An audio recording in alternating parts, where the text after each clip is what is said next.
கருணாநிதி அவரு யாரோ தான், நமக்கும் அவருக்கும் எந்த சொந்தமும் இல்லை. ஆனா நம்ம ஏதோ ஒரு நல்லது கெட்டது அவங்க செஞ்சிருக்காங்க நமக்காக.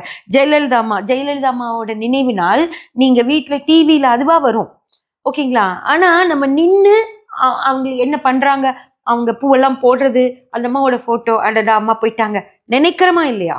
அழகான அம்மா, அறிவான அம்மா அப்படியா போயிட்டாங்களே அப்படின்னு இன்னைக்கும் நம்ம நினைக்கிறோம். ஒன்றும் இல்லை, சரோஜா தேவி அம்மா இறந்து போயிட்டாங்க. நான் ரொம்ப நேரம் உட்காந்து டிவி பார்த்துக்கிட்டே இருந்தேன். அவங்கள அந்த இது கொண்டு போனது, அந்த விஷயம்லாம். ஏன்னா சரோஜா தேவி அம்மா எனக்கு ரொம்ப ரொம்ப பிடிக்கும். அவ்வளோ அழகானவங்க, அபிநய சரஸ்வதினா உண்மையிலுமே அபிநய சரஸ்வதி அவங்க. அது நம்ம உட்காந்து பார்க்குறோம். அடுத்த வருஷம் அவங்களோட நினைவு நாள்னு போட்டானா நம்ம பார்க்க போறோம், அவங்கள நினைச்சுக்க போறோம். அடடா அப்படின்னு நம்ம நினைக்கிறோம். இது மனித இயல்புங்க. நமக்கு கடவுள் கொடுத்த ஒரு கொடை. அடுத்தவங்க இப்படி ஒருத்தங்க இல்லை அப்படின்னா அவங்கள நினைச்சு வருத்தப்படுறது,